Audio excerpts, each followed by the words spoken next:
Hello student, आज पुनः मैं प्रकाश के अपवर्तन चैप्टर को लेके आप लोगों के बीच उपस्थित हुआ हूँ।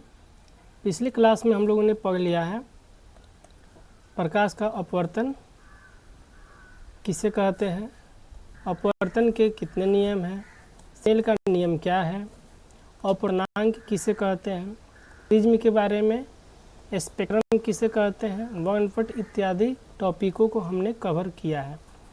आज हम जिस टॉपिक को कवर करने वाले हैं वो है लेंस।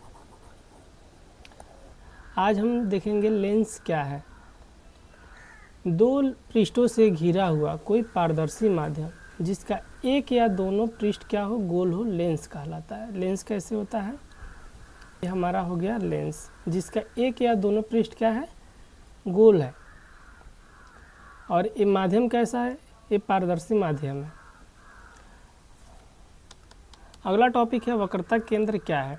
लेंस जिस गोले का बना होता है उसके केंद्र को वक्रता केंद्र कहते हैं। यानी कि ये जो केंद्र होता है, जैसे मान लीजिए ये हमारा लेंस है, ये हमारा लेंस है, ये किसी न किसी गोले का क्या होगा, हिस्सा होगा।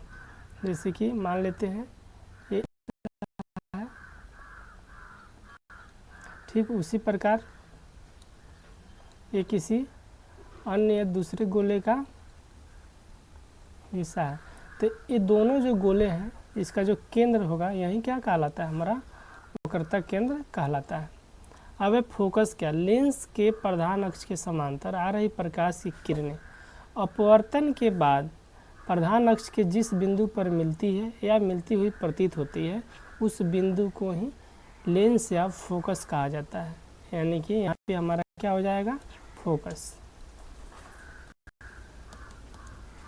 यहाँ पे लिख रहा है एक लेंस में दो वक्रता केंद्र, दो वक्रता या दो फोकस दूरी होता है। अगला टॉपिक है प्रकाशिक केंद्र क्या है। तो लेंस के प्रधान अक्ष पर स्थित वह बिंदु जिससे होकर प्रकाश की किरणें लेंस के प्रथम पृष्ठ से या प्रथम पृष्ठ के द्वारा गुजरती है उसको क्या बोलते हैं, प्रकाशिक केंद्र बोलते हैं। तो प्रकाशिक केंद्र कहाँ पे होता है, यहाँ पे होता है। ये इस वाले पॉइंट पे क्या होता है, हमारा प्रकाशिक केंद्र होता है। अगला क्वेश्चन क्या आपसे पूछा जा सकता है, फोकस दूरी, फोकसांतरण, नाभ्यांतरण किसे कहते हैं। तो लेंस के प्रकाशिक केंद्र और फोकस के बीच का जो दूरी होता है, ये जो लेंस हो गया इसके प्रकाशिक केंद्र और फोकस के बीच का जो दूरी होगा यही हमारा क्या कहलाता है, फोकस दूरी कहलाता है। लेंस का द्वारक किससे कहते हैं। तो लेंस की वृत्तीय परिधि को क्या कहते हैं, लेंस का द्वारक कहते हैं। यानी कि जो मोटाई होता है यही हमारा क्या कहलाता है, द्वारक कहलाता है। अब बता रहा है कि गोलाकार लेंस मुख्यतः कितने प्रकार के होते हैं, दो प्रकार के होते हैं। एक होता है अवतल लेंस, होता है उत्तल लेंस। अवतल लेंस किसे कहते हैं, वैसा लेंस जिसके बीच का भाग पतला हो और शीर्ष यानी ऊपर किनारों का भाग क्या हो, मोटा हो, अवतल लेंस कहलाता है। अवतल लेंस को, यहाँ पर अवतल होगा, अवतल लेंस को अपसारी लेंस भी कहते हैं। तो देखिए ये हमारा अवतल लेंस है, बीच में क्या है, पतला है और किनारों पे दोनों क्या है, मोटा है। और अवतल लेंस को कौन सा लेंस बोलते हैं, अपसारी लेंस बोलते हैं।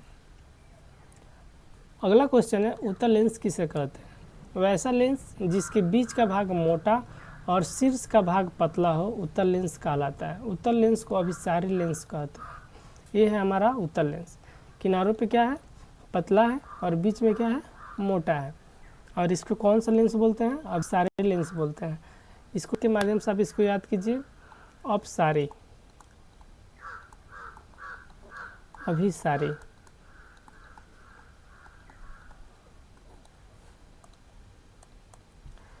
यानी कि अवतल लेंस प्रकाश को क्या करता है, फैलाता है। अब भ के बाद क्या, यानी कि ये बिंदु पर क्या करता है, मिलाता है। यानी कि उत्तल लेंस जो होता है ये प्रकाश की किरणों को या प्रकाश किरण पुंज को एक बिंदु पर क्या करता है, मिलाता है। अब आपसे अगला क्वेश्चन पूछ सकता है, उत्तल लेंस को अभिसारी लेंस क्यों कहते हैं। उत्तल लेंस को अभिसारी लेंस कहते हैं क्योंकि मुख्य अक्ष के समांतर आ रही प्रकाश की किरणों को एक पक्ष या मुख्य अक्ष के एक बिंदु पर अभिसारित कर देता है, इसलिए इसे हम लोग क्या बोलते हैं, लेंस कहते हैं। देखिए यहाँ पे उत्तल लेंस है, जितनी भी किरणें आ रही है इसको कहाँ पे कर रहा है, एक बिंदु पर केंद्रित कर रहा है या मिला रहा है। अब यहाँ पे एक नोट है, इसका फोकस दूरी धनात्मक होता है, यानी उत्तल लेंस का जो फोकस दूरी होता है क्या होता है, पॉजिटिव होता है, धनात्मक होता है। क्वेश्चन है, अवतल लेंस को अपसारी लेंस क्यों कहते हैं? अवतल लेंस को अपसारी लेंस कहते हैं क्योंकि मुख्य अक्ष के समांतर आ रही किरणों को क्या करता है, फैला देता है, इसलिए इसे अपसारी लेंस कहते हैं। देखिए जो किरणें आ रही है इसको क्या कर रहे हैं, फैला दिया। इसका फोकस दूरी कैसा होता है, ऋणात्मक होता है। उत्तल लेंस कितने प्रकार के होते हैं? उत्तल लेंस 3 होते हैं। कौन कौन? पहला हो गया उभयोत्तल, दूसरा समतलोत्तल और तीसरा अवतलोत्तल। यानी कि उभयोत्तल लेंस किसे कहते हैं?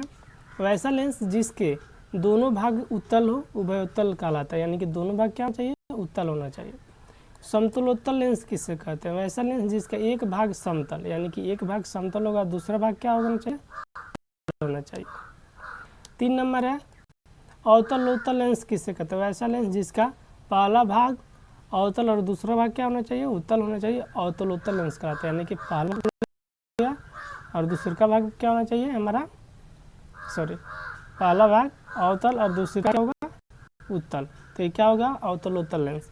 अब अवतल लेंस के प्रकार। अवतल लेंस कितने प्रकार के होते थे? अवतल लेंस 3 प्रकार के होते हैं। पहला उभयावतल, दूसरा समतलावतल, तीसरा उत्तलावतल। अब उभयावतल लेंस किससे कहते हैं? वैसा लेंस जिसके दोनों भाग अवतल हो उभयावतल लेंस कहलाता है, यानी कि दोनों भाग क्या होना चाहिए, अवतल। देखिए यहाँ पे दोनों भाग क्या है, अवतल लेंस है। समतल अवतल, इसमें एक भाग समतल और दूसरा भाग क्या होना चाहिए, अवतल होना चाहिए। तीसरा क्वेश्चन है अवतल अवतल लेंस किससे कहते हैं? वैसा लेंस जिसका पहला भाग उत्तल और दूसरा भाग अवतल हो उत्तला अवतल लेंस कहलाता है। अब अवतल लेंस और उत्तल लेंस में मुख्य अंतर क्या है? तो पहला अवतल और दूसरा हमारा उत्तल। 1 नंबर में देखेंगे अवतल लेंस बीच में पतला और किनारों पर मोटा होता है, जबकि उत्तल लेंस बीच में मोटा और किनारों पर पतला होता है। 2 नंबर में अवतल लेंस को अपसारी लेंस कहते हैं, जबकि उत्तल लेंस को अपसारी लेंस कहते हैं। 3 नंबर में अवतल लेंस में वस्तु का प्रतिबिंब काल्पनिक यानी कि आभासी और सीधा बनता है, जबकि उत्तल लेंस में वस्तु का प्रतिबिंब वास्तविक और उल्टा बनता है। 4 नंबर में अवतल लेंस की फोकस दूरी होती है और उत्तल लेंस की फोकस दूरी धनात्मक होती है।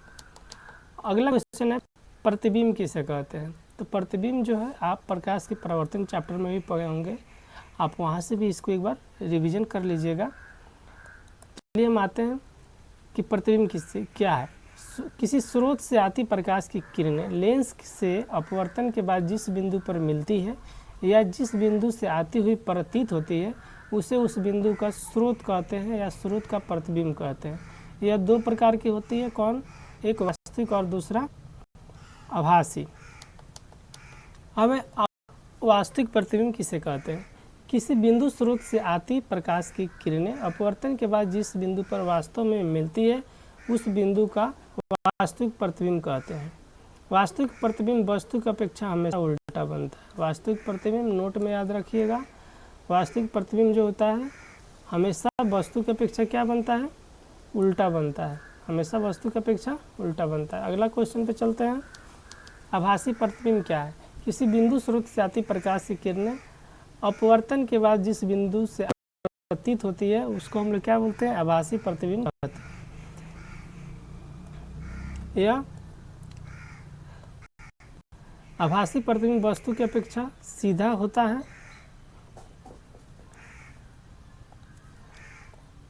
या उत्तल लेंस द्वारा किसी वस्तु के वास्तविक और आभासी दोनों ही प्रकार के प्रतिबिंब बनते हैं।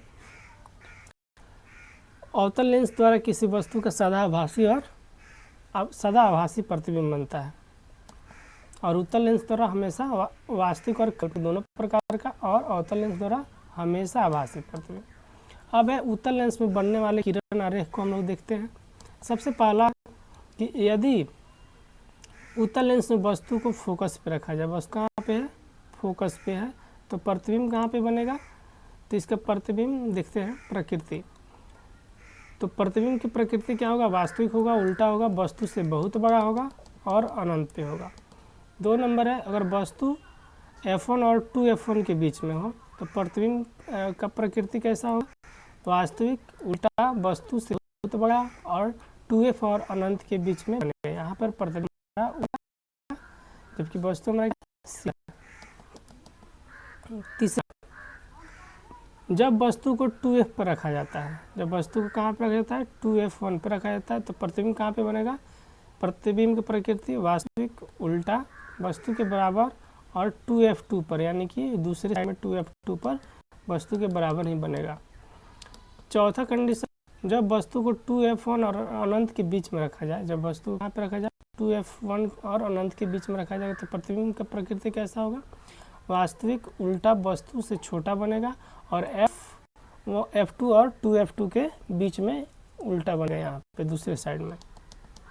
अगला कंडीशन है, जब वस्तु को अनंत पे रखा जाएगा तो प्रतिबिंब का प्रकृति कैसा होगा? वास्तविक उल्टा वस्तु की अपेक्षा बहुत छोटा बनेगा और F2 पर बनेगा। अवतल लेंस में बनने वाले किरणार्क को देख लेते हैं। अगर वस्तु अनंत पर है तो प्रतिबिंब F1 पे बनेगा, अत्यधिक छोटा बिंदु के आकार का बनेगा, आभासी और सीधा बनेगा। अगर वस्तु अनंत और प्रकाशिक केंद्र O के बीच में है तो प्रतिबिंब F1 और प्रकाशिक केंद्र O के बीच बनेगा, छोटा बनेगा, आभासी और सीधा बनेगा। यही है, अगर अनंत पे है तो कहाँ पे बनेगा? F1 पर। अगर अनंत और F1 के अनंत और 2F1 के बीच में है तो कहाँ पे बनेगा? प्रकाशिक केंद्र और F1 के बीच में। लेंस में चीन परिपाटी क्या है? लेंस के लिए चीन परिपाटी प्रतिबिंब निर्माण के गणितीय विश्लेषण के लिए प्रतिबिंब की दूरी, बीम की दूरी और फोकल लंबाई यानी कि फोकस दूरी आदि के लिए चिन्ह निर्धारित करने के एक नियम या एक है जो संबंध दर्शाता है। इसके अनुसार वस्तु को हमेशा लेंस के बाईं ओर रखा जाता है। सभी दूरियों को लेंस के प्रकाशिक केंद्र से मापा जाता है। आपतित किरण की दिशा में मापी गई दूरियां धनात्मक होती है और आपतित किरण की विपरीत दिशा में मापी गई दूरियां ऋणात्मक होती है। मुख्य अक्ष के ऊपर y अक्ष के अनुदिश मापी गई दूरियां धनात्मक और मुख्य अक्ष के नीचे y अक्ष के अनुदिश मापी गई दूरियां ऋणात्मक होती है। अब डायग्राम से समझिए। ऊपर का दूरी पॉजिटिव, नीचे का दूरी नेगेटिव, दाएं साइड का दूरी पॉजिटिव और बाएं साइड की दूरी नेगेटिव। अवतल लेंस में भी ऐसा ही होता है और उत्तल लेंस में भी, दोनों में ये जो साइन है बराबर होते हैं। नोट, साइन कन्वेंशन को उल्टा किया जा सकता है और फिर भी परिणाम क्या होगा? सही आएगा। उत्तल लेंस की फोकस दूरी धनात्मक होती है और अवतल लेंस की फोकस दूरी ऋणात्मक होती है। अब है लेंस की क्षमता। हमारा अगला टॉपिक क्या है? लेंस की क्षमता। लेंस की क्षमता की परिभाषा, मीटर में नापी गई लेंस की फोकस दूरी के व्युत्क्रम को लेंस की क्षमता कहते हैं। लेंस की क्षमता P/1/f। लेंस की क्षमता का मात्रक होता है डायोप्टर। याद रखिएगा, ऑब्जेक्टिव में हर साल पूछा जाता है। लेंस की क्षमता का ऐसा मात्रक क्या है? डायोप्टर। एक डायोप्टर बराबर क्या होता है? 1 मीटर प्रति मीटर। डायोप्टर उस लेंस की क्षमता है जिसकी फोकस दूरी 1 मीटर हो। उत्तल लेंस की क्षमता धनात्मक होती है और अवतल लेंस की क्षमता ऋणात्मक। लेंस सूत्र, इसको भी याद कीजिएगा। लेंस सूत्र क्या होता है? लेंस के लिए वस्तु की दूरी u, प्रतिबिंब की दूरी v, फोकस दूरी के बीच एक संबंध को एक सूत्र द्वारा बताया जाता है जिसे लेंस सूत्र कहते हैं। लेंस सूत्र क्या होता है? 1/u, v + 1/u बराबर 1/f। आवर्धन क्या है? प्रतिबिंब की ऊंचाई और वस्तु की ऊंचाई के अनुपात को आवर्धन कहा जाता है। यदि वस्तु की ऊंचाई h और प्रतिबिंब की ऊंचाई h' है तो आवर्धन बराबर क्या हो जाएगा? m बराबर प्रतिबिंब की ऊंचाई बटा वस्तु की ऊंचाई या m बराबर h'/h। अब आवर्धन m के मान में ऋणात्मक चिन्ह का अर्थ है कि प्रतिबिंब वस्तु के सापेक्ष उल्टा है अर्थात वास्तविक है और m का धनात्मक मान आभासी पर इंगित करता है। मिलते हैं हम आप अगले क्लास में फिर किसी अगले टॉपिक पे। तब तक के लिए धन्यवाद।